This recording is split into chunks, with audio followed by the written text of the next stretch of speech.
It's about understanding deadlines, the priorities of the people that you work with and for, really getting and absorbing the language of the workplace, whether you're a designer or a programmer or a movie maker or a copywriter. Competence comes with experience, and it takes, as I've said to people for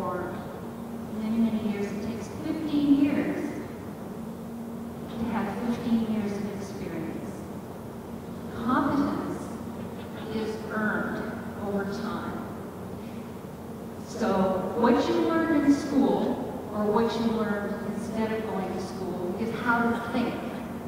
What you learn on the job during phase 1 is how to think in a way that makes you valuable to your employer. Competence breeds confidence. The trap in stage 1 is impatience. The churn rate for professionals in creative endeavors, I'll include anything related to arts, entertainment, software development, science. Churn rate is about 40%, which is about double the national average. A lot of that has to do with the sense that many folks who are entering the workforce or in the workforce, but a generation, help me, Martin. Why? I want it now. I deserve it. All my friends are X, working at Google, X, you name it, whatever is your aspiration. The truth is that jumping around in your career early on is not nearly as negative as it was when I was just out of school. But you know, leaving a position where there's one thing left for you that you haven't done, in my view, is folly. Here's the question that I suggest you ask yourself before you leave any job in this first stage. And here it is. And this question is worth asking yourself throughout your career. It's most important early on, and it's most important that you pay attention to this one. Is there anyone here who will tell me the truth when I ask for feedback?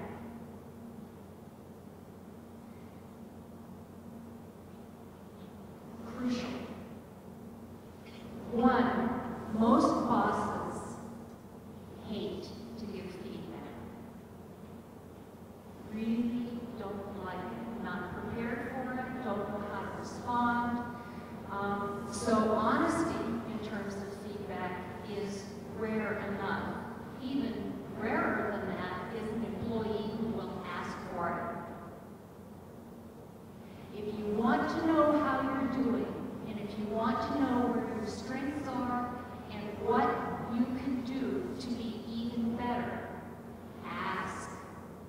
And don't settle for a handy-pandy answer like, you've got great people skills, just keep doing what you're doing, everybody loves you. Oh, by the way, give me some coffee or whatever. I really can't emphasize this enough. You're looking for specificity, and you're looking for this in a way that will allow a neutral,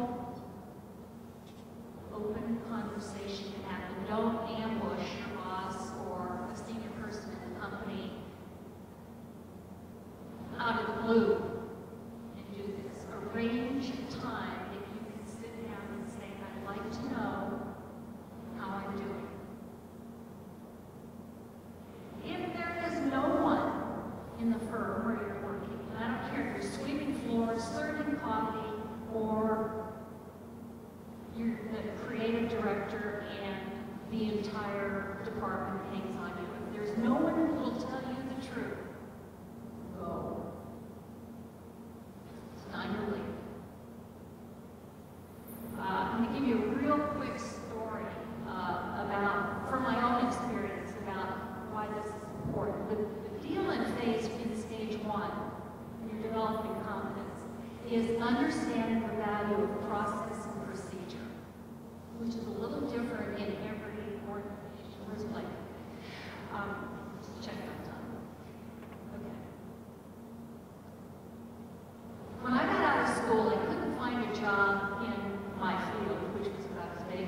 bucket, came back out, filled all the ketchup bottles, so on and so forth, thinking that, I'd break this down into individual tasks.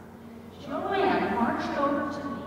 She yanked me by the arm, which she never did away with. She yanked me by the arm and said, "What are you doing?"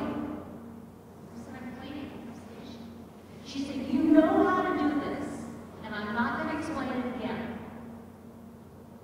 You go 1, 2, 3, 4.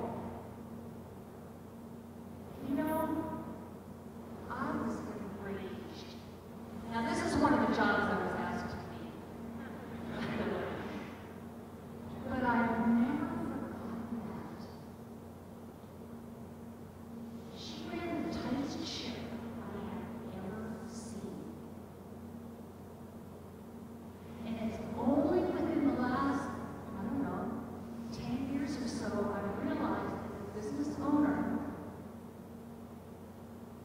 the importance of process.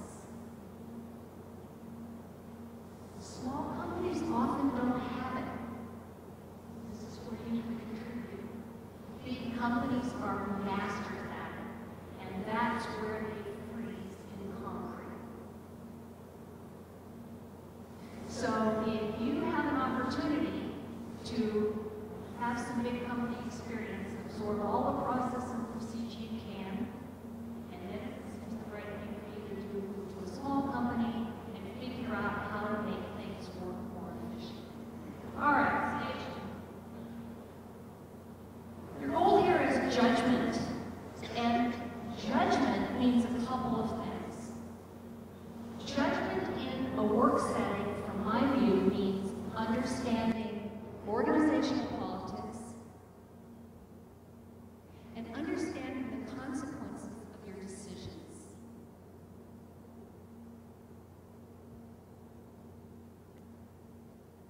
The trap here is thinking we know everything. I'll tell you a story about something I did when I worked for Georgia Pacific Corporation, once again back in Portland, Oregon. This is a job that was not asked to me. I was made advertising manager very early with no background, so I still don't understand how I got that particular position. But budgets were more or less non-existent. There was plenty of money. This is back in the days of ink on paper, so all the collateral was printed. And I had responsibility for 4 markets. And I remember having, it was a 6-color, 8-page brochure produced for one of the markets, piece of collateral. And I had 50,000 of them printed. There were 1,500 decision makers in this market. You do the math. Printing wasn't cheap. 1,500 people, 50,000 brochures.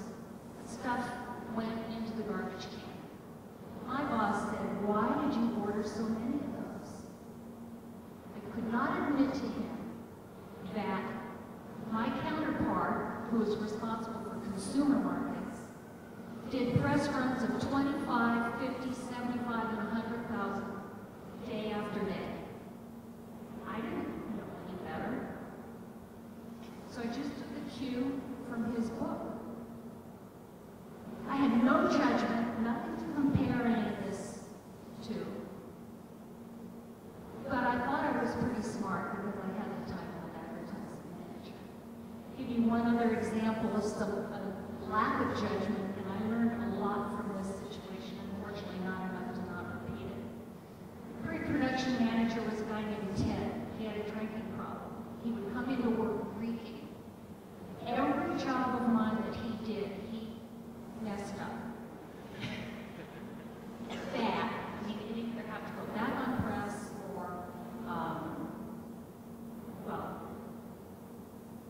rarely did he meet a deadline, and I don't remember him ever delivering a job perfectly the first time around.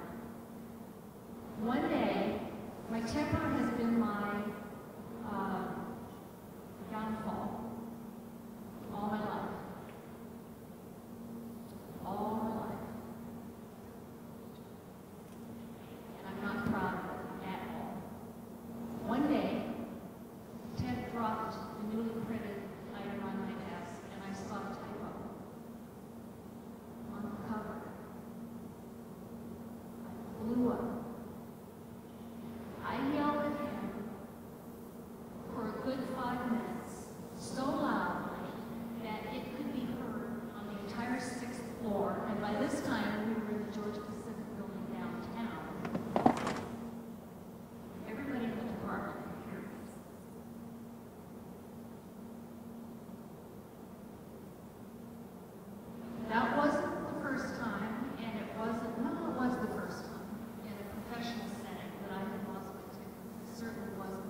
Stage 3. Your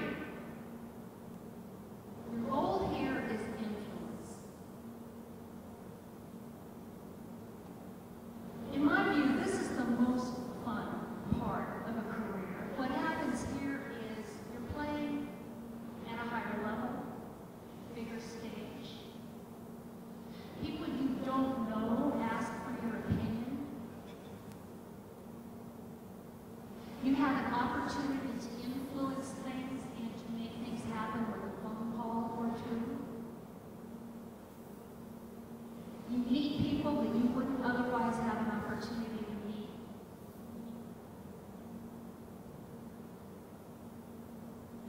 The problem here is arrogance, which is a variation on the earlier themes. Do you know anyone whose opinion you trust, anyone you consider a mentor, anyone that you look up to as a role model, who's an asshole? Don't talk to me about Steve Jobs. He's an exception. I mean this very sincerely. The most successful people in our business, by and large, are humble, accessible, and down to earth. How do you get here? Well, steps 1 and step 2, with competence and judgment, discernment. But the question you ask yourself at this stage is, what am I giving away that's valuable? And I don't mean selling at a discount. You know, I bill my time at $250 an hour, and I'm going to let Blake's firm have it for $100. No, this isn't about that. This is giving it away. And not giving away the stuff that you don't care about or don't want, like goodwill donations. This is your best stuff. People always know when you're truly generous, and they always know when you're withholding. There is no percentage of holding anything back at this stage in your career. That doesn't mean that you're profligate with your time. You prioritize, you choose your causes, and you determine how you want to spend your time and where. But then you do your best stuff and you float it out there. And I'm also saying that you don't volunteer for free for the rest of your life. But you understand what I don't need to go into any more detail about the giving it away part.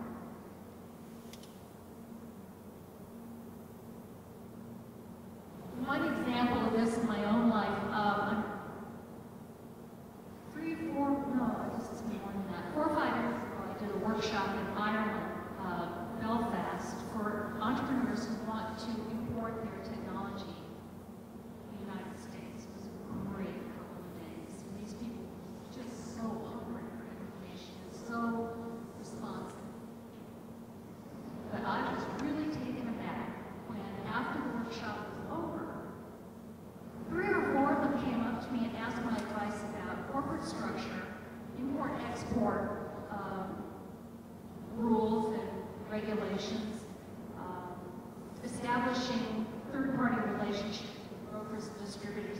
This is stuff I have no clue about and am not qualified to advise on.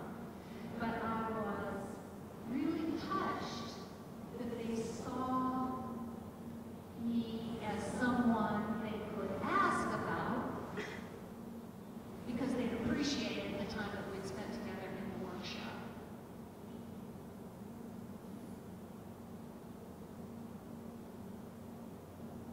I also remember, on a less positive note, making a very sarcastic comment about a media outlet here in Atlanta.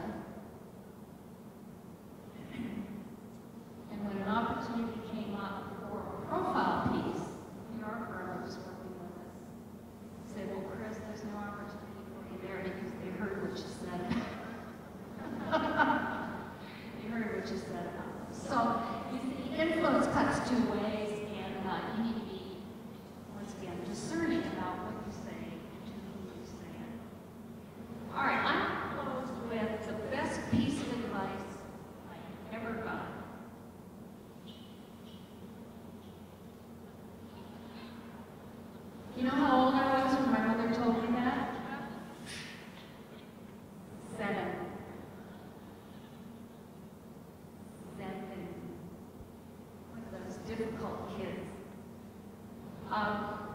This is the best advice I ever got.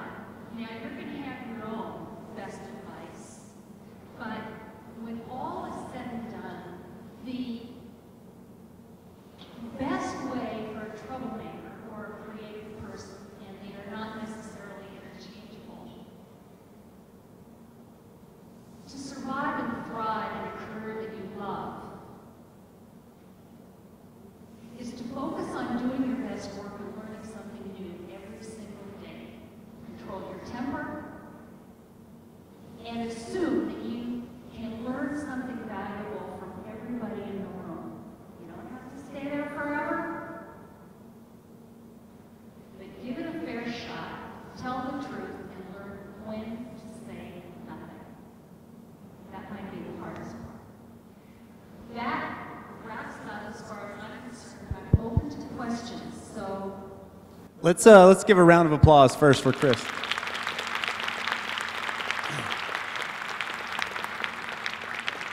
So if you have a question, we'll do about 5 or 10 minutes of questions.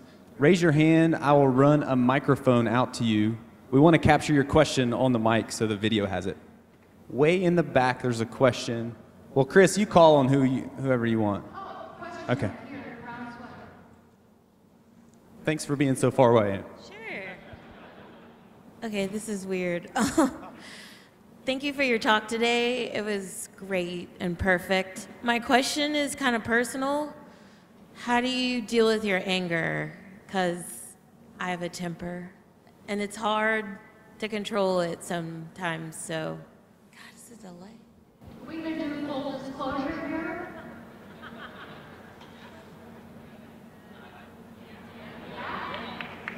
Meditation. Kid you not.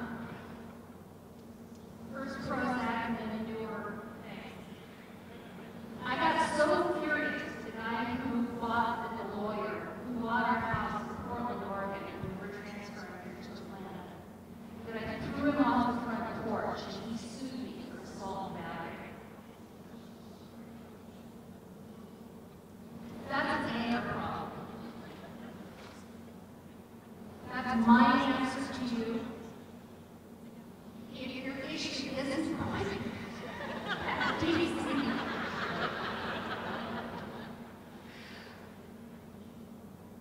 not just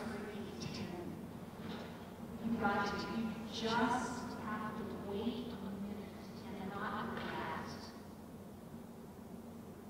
And here's a line that I heard, and I try hard to remember, sometimes I don't, but assume the other person's goodwill.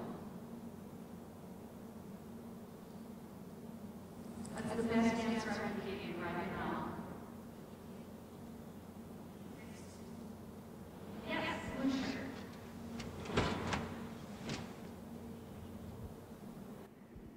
So, from your perspective as an employer, is there a time, if somebody wanted to radically jump careers into the field that you've been working in, is there an age that's too late? If you're going into a brand new thing?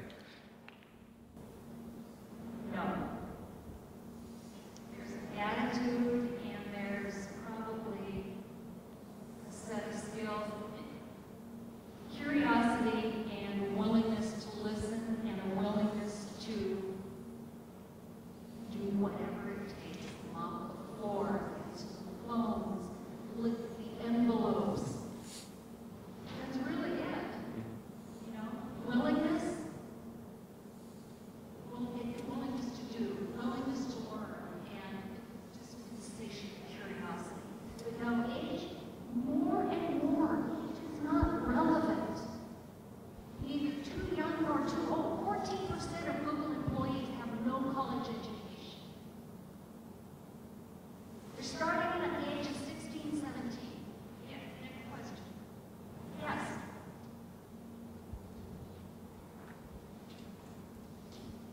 So, say you're in stage 1 or stage 2, and you're in an area where maybe you're a freelancer or you're in a career that is more isolating. What do you suggest for surrounding yourself with people who are accessible or who are mentors? What a great question.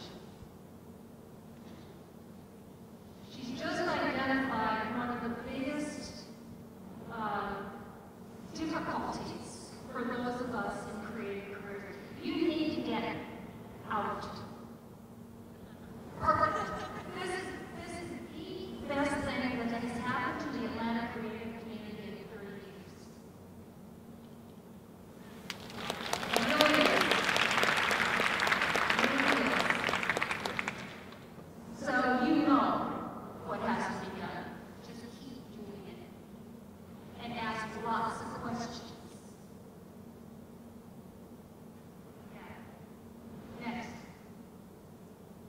Back in the back. Breaking a sweat.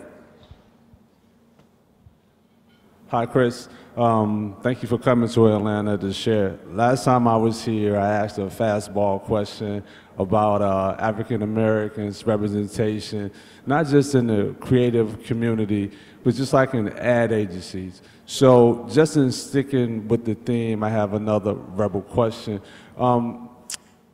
As a rebel and wanting to do these great things, having the temper and sometimes those things work against you. But is there ever a time that that edge is required if you're going to maintain that rebel trend and to do great works, not just for the sake of being an asshole, but just, I need this to get to where I'm going to be, you know, or to help the community? Yes. You and I do not have the luxury that the white men in this group have. Women who lose their temper are bitches. African Americans of either sex who lose their temper are prickly and looking for slights. Doesn't matter whether that's true of us or not. That will be the perception. Therefore, we have a more difficult road to follow, and it's all about, for us, delivery. Delivery and tone of voice. Yes, firmness is imperative, persistence is imperative. When there's something that you need to get done and it's not happening. But what I've learned is that raising my voice, and for you it would be even scarier, I think. Raising my voice or making any sort of personal accusation or acting defensive is just completely counterproductive. And in this short period of time, that's the best thing I can say to you as far as that goes. So thank you for that question. Let's give a round of applause for Chris.